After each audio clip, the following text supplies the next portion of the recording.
Sylvester and the Magic Pebble by William Steig. Sylvester Duncan lived with his mother and father at Acorn Road in Oatsdale. One of his hobbies was collecting pebbles of unusual shape and color.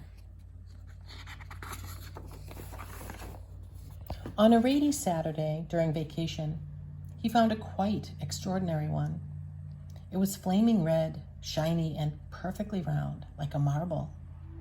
As he was studying this remarkable pebble, he began to shiver, probably from excitement, and the rain felt cold on his back. "I wish it would stop raining," he said. To his great surprise, the rain stopped. It didn't stop gradually, as rains usually do. It ceased. The drops vanished on the way down. The clouds disappeared. Everything was dry, and the sun was shining as if rain had never existed. In all his young life, Sylvester had never had a wish gratified so quickly. It struck him that magic must be at work, and he guessed that the magic must be in this remarkable-looking red pebble, where indeed it was. To make a test, he put the pebble on the ground and said, "I wish it would stop. I wish it would rain again." Nothing happened. But when he said the same thing, holding the pebble in his hoof, the sky turned black. There was lightning and a clap of thunder, and the rain came shooting down. "What a lucky day this is," thought Sylvester. "From now on, I can have anything I want. My father and mother can have anything they want. My relatives, my friends, and anybody at all can have everything anybody wants." He wished the sunshine back in the sky, and he wished the wart on his left hind fetlock would disappear, and it did. And he started home, eager to amaze his father and mother with his magic pebble. He could hardly wait to see their faces. Maybe they wouldn't even believe him at first. As he was crossing Strawberry Hill, thinking of some of the many, many things he could wish for, he was startled to see a mean, hungry lion looking right at him from behind some tall grass. He was frightened. If he hadn't been so frightened, he could have made the lion disappear, or he could have wished himself safe at home with his father and mother. He could have wished the lion would turn into a butterfly, or a daisy, or a gnat. He could have wished many things, but he panicked, and he couldn't think carefully. "I wish I were a rock," he said. And he became a rock. The lion came bounding over, sniffed the rock 100 times, walked around and around it, and went away confused, perplexed, puzzled, and bewildered. "I saw that little donkey as clear as day. Maybe I'm going crazy," he muttered. And there was Sylvester, a rock on Strawberry Hill, with the magic pebble lying right beside him on the ground, and he was unable to pick it up. "Oh, how I wish I were myself again," he thought, but nothing happened. He had to be touching the pebble to make the magic work, but there was nothing he could do about it. His thoughts began to race like mad.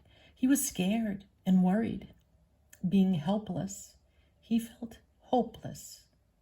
He imagined all the possibilities, and eventually he realized that his only chance of becoming himself again was for someone to find the red pebble and to wish that the rock next to it would be a donkey.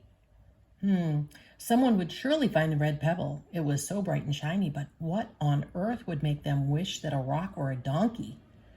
The chance was 1 in a billion at best.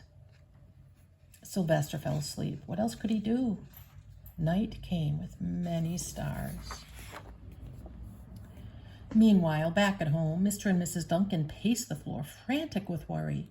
Sylvester had never come home later than dinner time. Where could he be?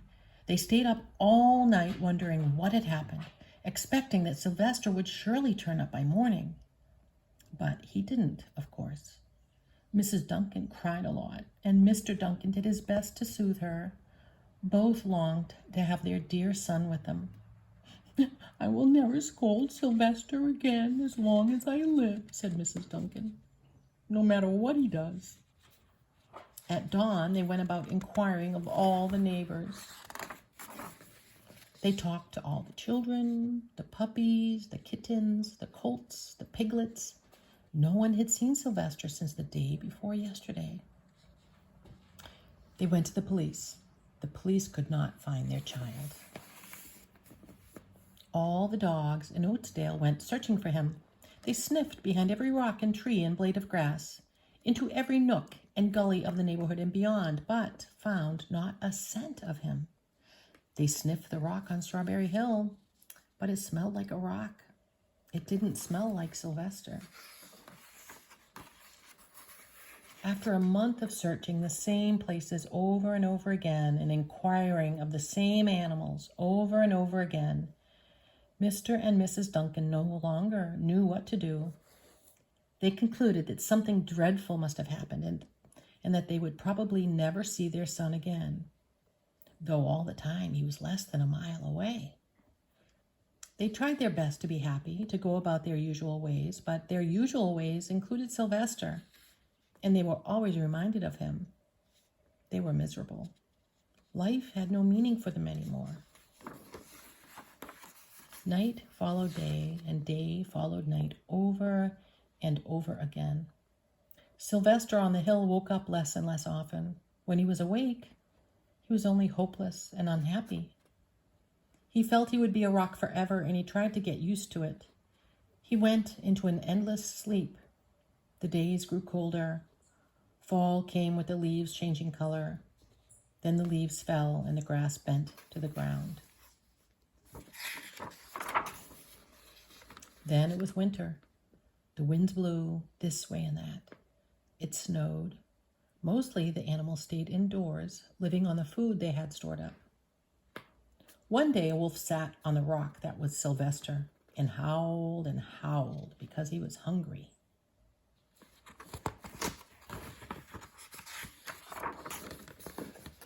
Then the snows melted, the earth warmed up in the spring sun, and things budded. Leaves were on the trees again. Flowers showed their young faces. One day in May, Mr. Duncan insisted that his wife go with him on a picnic. "Let's cheer up," he said. "Let us try to live again and be happy, even though Sylvester, our angel, is no longer with us." They went to Strawberry Hill.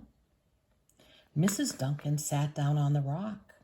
The warmth of his own mother sitting on him woke Sylvester up from his deep winter sleep. Oh, how he wanted to shout, "Mother, Father, it's me, Sylvester, I'm right here." But he couldn't talk. He had no voice. He was stone dumb. Mr. Duncan walked aimlessly about while Mrs. Duncan set out the picnic food on the rock. Alfalfa sandwiches, pickled oats, sassafras salad, Timothy compote. Suddenly, Mr. Duncan saw the red pebble. "What a fantastic pebble!" he exclaimed. "Oh, Sylvester would have loved it for his collection." He put the pebble on the rock. They sat down to eat. Sylvester was now as wide awake as a donkey that a rock could possibly be. Mrs. Duncan felt some mysterious excitement. "You know, Father," she said suddenly, "I have the strangest feeling that our dear Sylvester is still alive and not far away." I am, Sylvester wanted to shout, but he couldn't. If only he had realized that the pebble resting on his back was the magic pebble. "Oh, how I wish he were here with us on this lovely May day," said Mrs. Duncan. Mr. Duncan looked sadly at the ground. "Don't you wish it too, Father?" she said. He looked at her as if to say, "How can you ask such a question?" Mr. and Mrs. Duncan looked at each other with great sorrow. "I wish I were myself again. I wish I were my real self again," thought Sylvester. And in less than an instant, he was. You can imagine the scene that followed: the embraces, the kisses, the questions, the answers, the loving looks, and fond exclamations.